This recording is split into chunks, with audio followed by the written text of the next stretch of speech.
እትሪኦ ዘለኹም ቢዝነስማን እንትትኸውን ሽሙ ድማ ማኑኤል ይበሃል።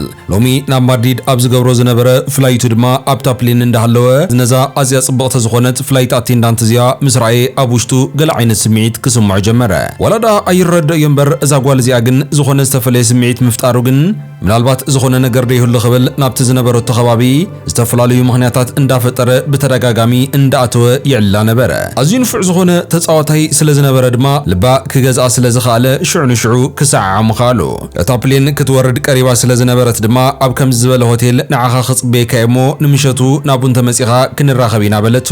ነታ መሓዛ ዝነበረት ፍላይት ኣቴንዳንት እውን ብዛዕባ ማኑኤል እንዳነገረታ ኸላ ድማ ንሳውን ተገሪማ ትጥምቶ ነበረት። እቲ ዕድል ዘይገበረ ማኑኤል ድማ ገናብቲ ኤርፖርት ከይወፀ ኸሎ እቶም ኤርፖርት ሰራሕተኛታት ልዕሊ መጠን ዝኾኑ መስተታት ኣብዚ ጽዒንካ ኢኻ ዘለኻ መን ፈቓድ ሂብካ ክብሉ ከደናጉይዎ ኻኣሉ። ዋላ እኳ ብእዋኑ ናብ ኤፕሪል ክኸይድ ሓሲቡ እንተነበረ ኣብቲ ኤርፖርት ግን ክሳብ ዝመሲ ኣብኡ ንኽጸንሕ ስለ ዘገደድዎ ድማ እተን ክኸደለን ሓሲቡለን ዝነበራ ሰዓት እውን ይባኽና ነበራ። ኤፕሪል ድማ ኣብቲ ባር ዋላ እኳ ክትጽበዮ እንተተምሰየት ክሳብ ዝመሲ ተጸቢያ ግን ማኑኤል ክመጽእ ስለ ዘይከኣለ ከይፈተወት እውን ንጽባሒቱ ናብ ካልእ ሃገር ፍላይት ስለ ዝነበራ ንኸይመሲያላ ገዲፋቶ እንዳሓዘነት ትኸይድ። ማኑኤል እውን እንተኾነ ብድሕሪኡ ክረኽባ ስለ ዘይከኣለ ኣብ መንጎ ክልቲኦም ካብዚ ዓለት እዚኣ ጀሚሮም ንተኸታታላይ 7 ዓመት ከም ዘይተራኸቡ ታሪኽና የርእየና።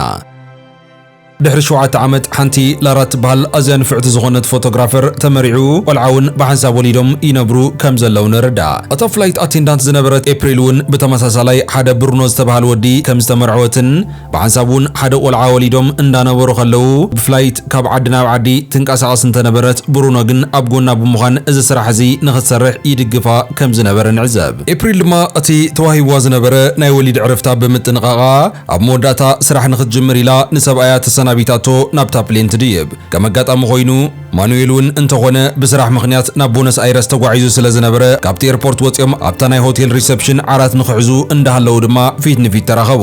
ማኑኤል ገጻ ምስ ረኣያ ፈለማ ኣይኣመነን ዝነበረ። ብድሕሪኡ ግን ዘኪርክኒ ዲኺ ኣነ ማኑኤሌ ቅድሚ 7 ዓመት ተራኺብና ነርና እንትብላ ዋላ እኳ ብውሽጣ ኣጸቢቓ ዘኪራቶ እንተነበረት ነዚ ጉዳይ እዚ ክተቐጽሎ ስለ ዘይደለየት ግን የቕሬታ ገበረለይ ኣነ ኣብ ፕሌን ስለ ዝሰርሕ መዓልታዊ ብዙሓት ሰባት ስለ ዝዕዘብሲ ናይ ብዙሓት ሰባት ክዝክር ስለ ዘይክል ክዝክረካ ይከኣልኩም በለቶ።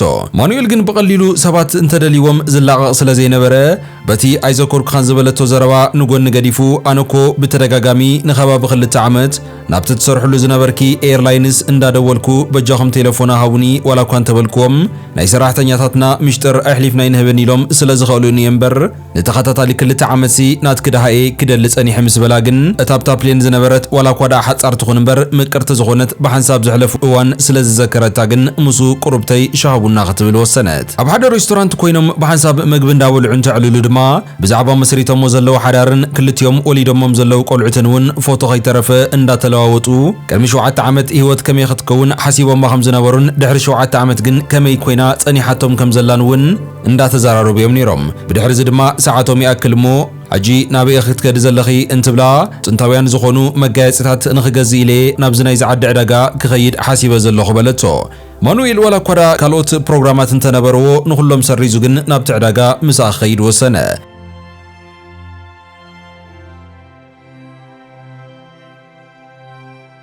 ኣብቲ ዕዳጋ ድማ እትፈትዎም ዝነበሩ ዓይነት ጥንታዊ ዝኾኑ መጋየፅታት ናይ ኣርጀንቲና ሓደ ብሓደ ድማ ትገዝእ ነበረት።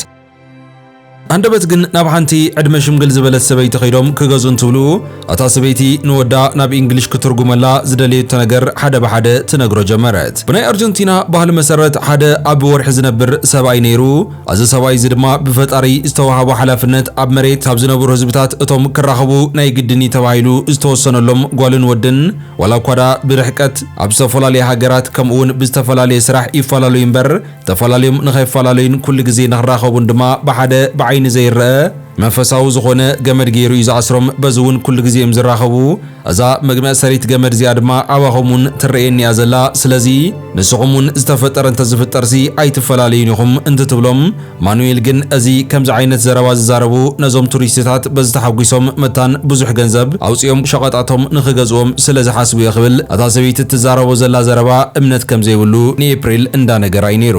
ማኑኤል እውን ንኣፕሪል ብኸምዚ ኣገባብ ከዘናግዓ ይውዕል እሞ ልክዕ ምስ መሲ መንእሰይ ድማ ናብ ሓደ ሆቴል ሒዝዋ ብምኻድ ብናይ ኣርጀንቲና ባህላዊ ዝኾነ ሙዚቃ ድማ ጽቡቕ ዝበሃል ዳንሲ ክድንስዮም ሲሞ ንምሸቱ ኣብቲ ላዕለዋይ ክፍሊ ናይቲ ህንፃ ክድይቡ ከለዉ ድማ ኤፕሪል በዚ ዝረኸበቶም ዝንጋዕ ቁርብተይ ሪላክስ ክትገብር ጀሚራ ስለ ዝነበረት ኣነ ናይ ብሓቂ ንብዙሕ ዓመታት ከምዚ ዓይነት ህይወት ናፊቐየ ነይረ ናይ ሎማዓንቲ ዝነበረ ናጽነት ዝተመልኦ ውዕሎይ ድማ ኩል ግዜ ክነብሮ ዝደሊ እንዳበለት ተሓጒሳ ከም ዘላ ትነግሮ ነበረት። እታ ምሸት እውን ብሓንሳብ ከም ሰብኣይን ሰበይትን ኮይኖም ክልቲኦም ድማ ሓዳሮም ረሲዖም ኣብ ሓንቲ ዓራት ተሓቋቒፎም ሓደሩ።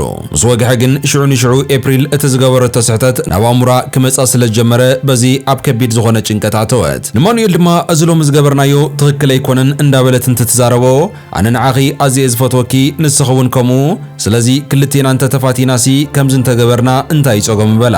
ኤፕሪል ግን እዚ ጉዳይ እዚ ኣነ ዝተረድአካ ኣይመስለንን ምክንያቱ እንድሕርዳ ንሰበይትኻ ተፍቅራ ኾንካን እቲ ሓዳር እውን ትደልዮ እንትኾንካን እቲ ሎሚ ምሳይ ዝገበርካዮ ናይ ሕሶት ነይሩ ማለት እዩ።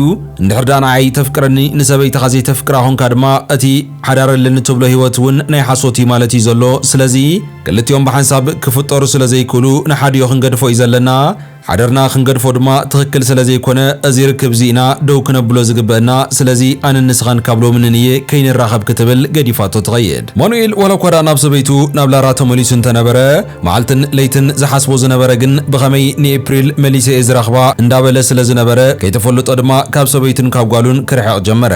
ኤፕሪል ካብ ማኑኤል ዝፈልያ ዝነበረ ነገር እንተሃለዎ ድማ እዚ ኣብ ልዕሊ ሰብኣያ ጌራቶ ዘላ ነውሪ ካብ እሙራ ክወፀላ ይከኣለን። ናብ ወዳ ብምኻድ እውን እቲ ሲንዎ ዝነበረ ናይ ድዩ ፍቕርን ክንክንን እንዳሃበት ድማ ንወዳ ናብ ፍቆታ ሓደ ብሓደ እንዳተዋፀት እያ ነይራ።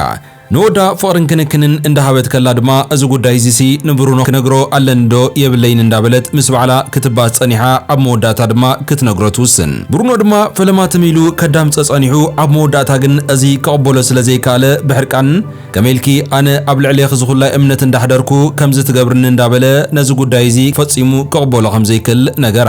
ላራ ድማ ነዚ ኩነታት እዚ ብቐረባ ትከታተሎ ስለ ዝነበረት ሰብኣያ ምስ ካልእ ጓል ርክብ ጀሚሩ ከም ዘሎ ስለ ዝተረድአት እዚ ክትገብር ከለኻ ግን ኣብ ዝናትና ሓዳርሲ ዝሰኣንካዮ ዋላ ሓንቲ ነገር ዶ ክትጽውዕለይ ትኽእል ብምባል መልሱ ኣጸቢቓ ትፈልጦ ስለ ዝነበረት ድማ ንሓንሳብን ሓዋርን ተሰናቢታቶ ካብ ገዝኡ ወፂያ ትኸይድ። ብሩኖ እውን እንተኾነ ነቲ ሰበይቱ ዝገበረቶ ነገር ይቕሬታ ክገብረላ ስለ ዘይከኣለ በዛ ዕለት እዚኣ ክልቲኦም ሰብኣይን ሰበይትን እውን ተፋትሑ። ብድሕሪ እዚ ነይሩ ዋላ እኳ ማኑኤል ንኤፕሪል ንኽረኽባ ብዙሕ እንተፈተነ ክረኽባ ግን ኣይከኣለን።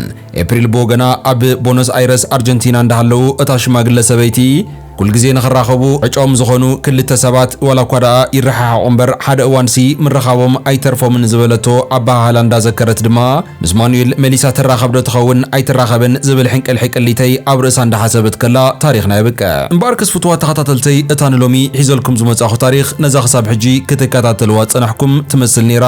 ምሳኹም ጽናሕኩ ድማ ቲኬ ሓውኩም ነይረ።